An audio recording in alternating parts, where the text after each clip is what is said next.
déjà dit oui à un projet, à une personne ou à une direction dans ta vie alors que quelque chose en toi résistait? Tu avances, tu fais ce qu'il faut, tu remplis tes engagements, mais au fond de toi, tu sens que tu n'es pas à ta place. Il y a un léger tiraillement, un décalage, comme si quelque chose en toi disait « ce n'est plus ça ». C'est justement de cela que je vais te parler aujourd'hui. Bienvenue dans l'épisode 5 de la saison 2 du podcast La force de continuer. C'est Norbert et je suis heureux de te retrouver pour cet épisode. Avant d'entrer dans le vif du sujet, je t'annonce que je proposerai un atelier en ligne ce jeudi 7 août à 20h sur le thème précis « L'alignement en action ». Comment retrouver sa direction intérieure quand on sent qu'on s'est un peu éloigné de soi. Alors, reprenons. Il y a quelques mois, j'ai accepté une mission qui, sur papier, cochait toutes les cases. Bon contrat, visibilité, intérêt apparent. Mais dès la première réunion, j'ai senti que mon énergie baissait. Je savais et je sentais que je n'étais pas dans mon élément. Mais cette opportunité répondait à un besoin de réaliser un chiffre d'affaires nécessaire pour la rentabilité de mes activités. Je livrais, mais avec un peu de réserve. J'avais envie de modifier certaines choses, mais le cadre ne me le permettait pas. Je terminais mes présentations avec des questions et surtout, j'avais un rôle inhabituel, de simple exécutant. Pour te donner une image, c'était comme si je marchais dans des chaussures trop petites pour moi. J'étais en veille, je faisais bien, mais je ne vibrais plus. Malgré mon engagement apparent, quelques signes me trahissaient auprès de mes amis. Je me plaignais à demi-mot, sans vraiment dire que ça ne me va pas. Et un jour, un ami m'a posé la question qui m'a réveillé. Est-ce que tu sens que cette mission t'aligne ou est-ce qu'elle t'éloigne de toi? Je n'ai pas su répondre tout de suite, mais j'avais la certitude de ne pas reprendre une mission pareille dans la même configuration. Et le soir même, en écoutant mon corps, j'ai compris. Il y avait un décalage entre ma tête, qui disait c'est logique, c'est important pour tes finances, et mon cœur qui murmurait ce n'est plus toi. J'avais dit oui, mais pas à ma juste place. Alors tu te demandes ce que j'ai fait certainement. Une chose que j'ai comprise depuis longtemps. Quelle que soit la situation dans laquelle nous nous retrouvons, le plus important est la question qu'on se pose à soi-même. De manière sincère, après avoir pris en considération l'impact du projet sur d'autres personnes autour de moi, j'ai juste changé mes questions. Mes questions n'étaient plus « est-ce que je peux ou est-ce que je veux le faire ?» J'ai choisi des questions plus engageantes qui me donnaient la pleine responsabilité pour ne pas subir la situation.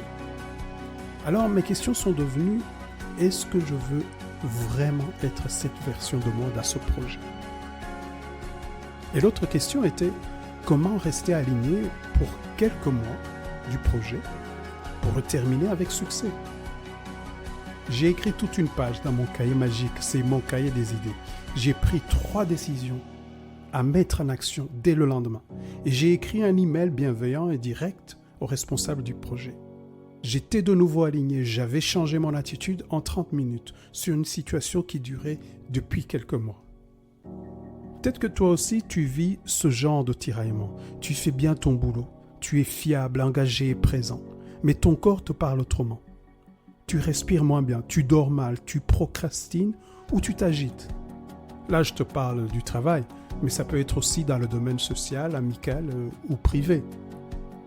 Tu vis peut-être un désalignement intérieur. Ce n'est pas un jugement, c'est humain. C'est ce que les neuroscientifiques appellent le mode réseau par défaut. Ce moment où tu n'es plus dans l'action fluide, mais dans les ruminations, les scénarios intérieurs, la perte de clarté. Ton énergie, en fait, il se disperse et tout devient plus lourd. Dans l'épisode précédent, on parlait d'alignement comme un axe entre la tête, le cœur et le corps. Aujourd'hui, on y revient avec des chaussures de marche.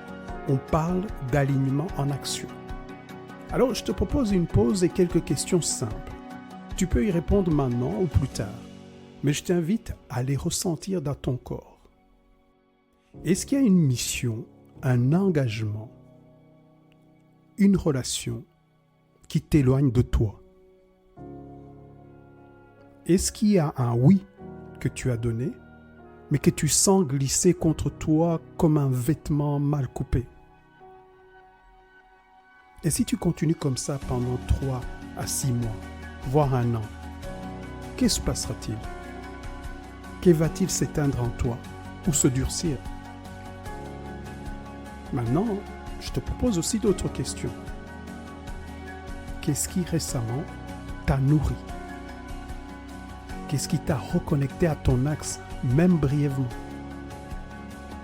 Quelle décision, quel mouvement et quelle pause pourrait te ramener vers toi?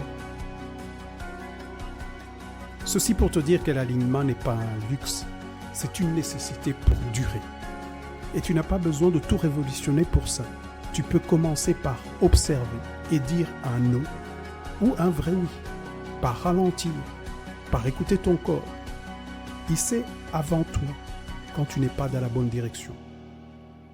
Et si tu veux vivre un moment concret pour te recentrer, je t'invite à notre prochain atelier ce jeudi 7 août 2025 à 20h en ligne sur Zoom.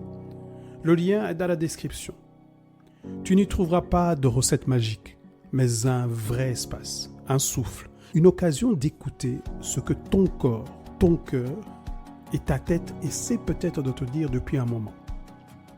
Si ton cœur te sourit et te dit qu'il est temps de t'aligner dans tes projets, dans ta vie en général, bienvenue ce jeudi soir à l'atelier L'alignement en action.